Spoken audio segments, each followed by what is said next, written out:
የአሜሪካ መከላከያ ሚኒስቴር ፔንታጎን አንድ ሹም ከትናንት በስቲያ ማክሰኞ ዶሴውን ይዞ የአሜሪካ ሕግ አውጪዎች ፊት ቀርቦ ነበረ።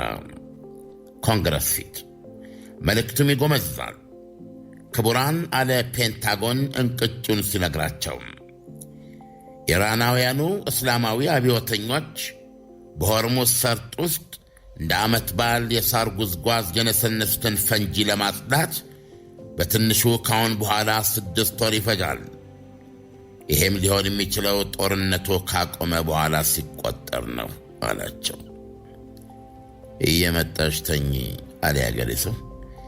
ወይም የዘፈኑን ነገር እርም ያለች የሚመስለው ሐመልማል አባተም በአንድ አልበሟ እንዳለችው እርምህን አውጣ ነው ነገሩ።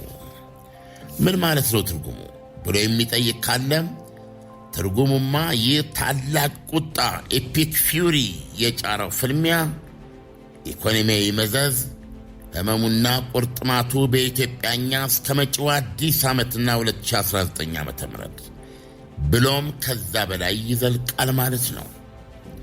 ይህንን ውጋት ዜና በተሻለ ስሙ መርዶ ከትናንት በስቲያ ማክሰኞ በጠዋቱ የአሜሪካ ሸንጎን በር ቆፍቁፎ የተናገረው ወታደራዊ ሹም የሰበረው ዜናው ለቀረበላቸው ሪፐብሊካንና ዲሞክራቶችን ላጣመረው የኮንግረስ ወታደራዊ ጉዳዮች ኮሚቴ አባላት እጅግ የሚጎመዝዝ እንደነበረ አይቷል።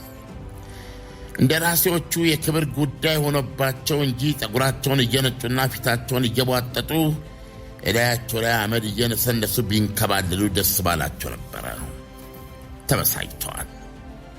በሀገር አሜሪካ የጋዝና የነዳጅ ዋጋ ንረት ደግሳ በላትኛ ባጣቸው የኢስላማባድ ሸንጎ ሰላማዊ ውል ከተቋጠረ በኋላም እንኳ ይቀጥላል ማለት ነውና በጦቢያ 2019 ህዳር አሜሪካኖች የአጋማሽ ዘመን ለሚሉት ምርጫ ይወጣሉ። ወየው ለሪፐብሊካኖች ይላል ትንተና። ዶናልድ ትራምፕ ከፋርሶቹ አብዮተኞች ጋር ጉርቤ መተናነቃቸው ብዙም የተወደደላቸው እርምጃ አልነበረም።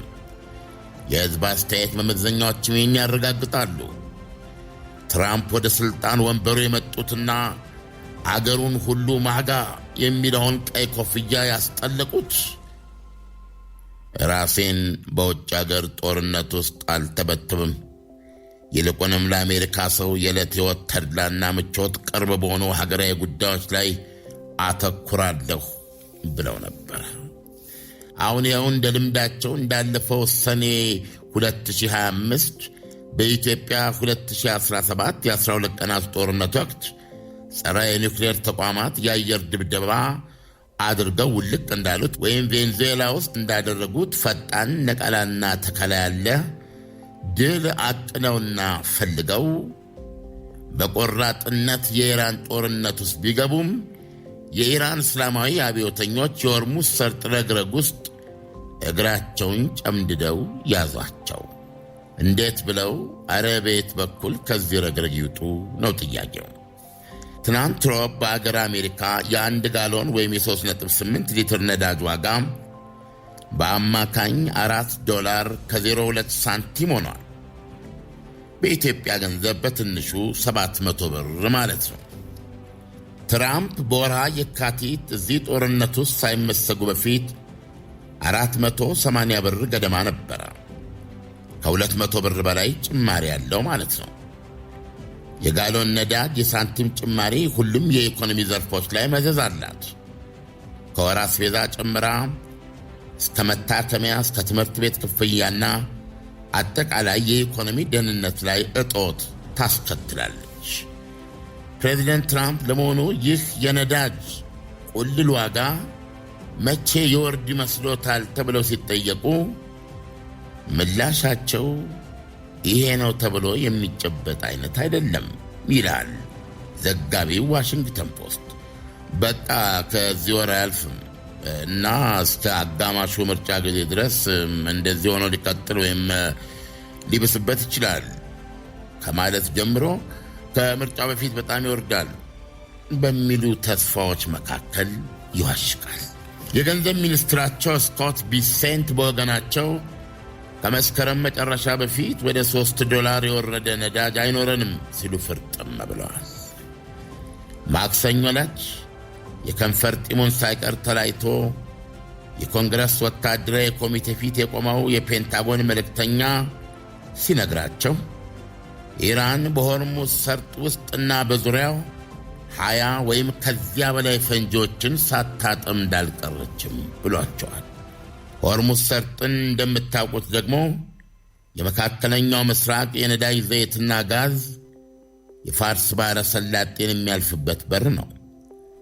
ከእነዚህ ጠንቀኛ ፈንጂዎች ጥቂቱ በርቀት የጂፒኤስ መቆጣጠሪያ ቴክኖሎጂ ቦታ እየቀያየረ እንዲንሳፈፉ የሚደረጉ አድኖ ለማግኘት አስቸጋሪ ናቸው። ሌሎች ፈንጂዎች በኢራኖች አነስተኛ ጀልባዎች አማካኝነት የተቀበሩ ናቸው አላቸው። እነዚህን ፈንጂዎች ለመጥረግ 6 ወር ይሻል ሲል አርድቷቸዋል።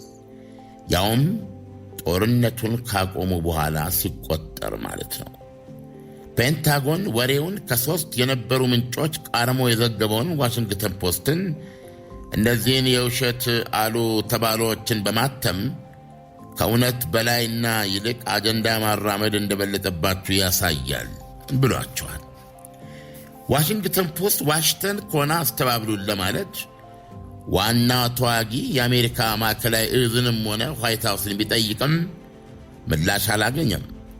ማዕከላዊ እዝ መልስ ለመስጠት አልሻም ሲል፣ ዋይት ሃውስ ደግሞ ፔንታጎንን ጠይቁ ሲል ትከሻውን ሰብቋል።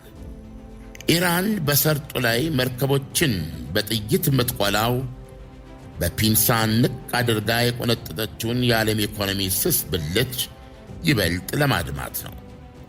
ትናንትም 2 ነዳጅ ጫኝ መርከብ በጥይት ጅራፍ አስፈራርታ በቁጥጥር ስር አድርጋለች። አንዱ አምልጧታል። ይህ ያመለጠው 3ኛውና የተተኮሰበት በተባበሩት አረብ ኤሚሬት ዳርቻ መልህቅ ጥላለች። ጉዞዋ ወደ ሳውዲ አረቢያ ነበረ። ይህ በእንዲህ እንዳለ ኢራን በመቶዎች የሚቆጠሩ መተኮሻዎችና ብዙዎቹ ከመሬት በታች የተዘጋባቸው ቦሊስቲክ ሚሳይሎች አሏት ሲል የእስራኤል መከላከያ አይዲኤፍ መግለጹን ዘ ታይምስ ኦፍ እስራኤል ዘገበ። ለ6 ሳምንታት አሜሪካ 13,000፣ እስራኤል 4,000፣ በድምሩ 17,000 ኢላማዎችን ወቅረዋል። ያም ሆኖ ግን ተኩሱ እስከቆመበት የመጨረሻ ሴኮንዶች ድረስ እስራኤልና ጎረቤት ሰላጤዎች ሩምታው ጋብ አላላቸውም ነበረ።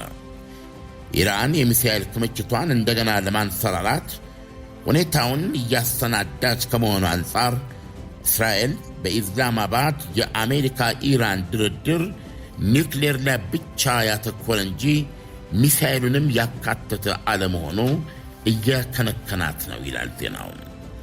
ባለፈው ሰኞ ለሮይተርስ መግለጫ የሰጡ ከፍተኛ የኢራን ምንጭ የኢራን የመከላከያ አቅሞች የሚሳኤል ፕሮግራሙን ጨምሮ ከአሜሪካ ጋር ለድርድር የሚቀርቡ አይደለም ብለዋል። የአይዲኤፍ የስለላ መኮንኖች የሰጡት መግለጫ እንደሚያሳየው ኢራን ከጦርነቱ በፊት የነበራት 2500 ቦሊስቲክ ሚሳኤል አሁን ወደ 1000 ቢያሽቆለቁልም ከመሬት በታች ስር ነው። ኢራኖች ክምችታቸውን እንደገና ለመከመር የሚያስችላቸውን ችሎታ ብዙም ሳይቆይ እያንሰራራሉ ብለዋል። ከኢራን ወደ 470 የተገመተ የሚሳኤል መተኮሻ ውስጥ እስራኤል ማጥፋት የቻለችው 60 በመቶን ወደ 262ቱን ነው። ኢራን አሁንም ከ200 በላይ በእጇ ይገኛል።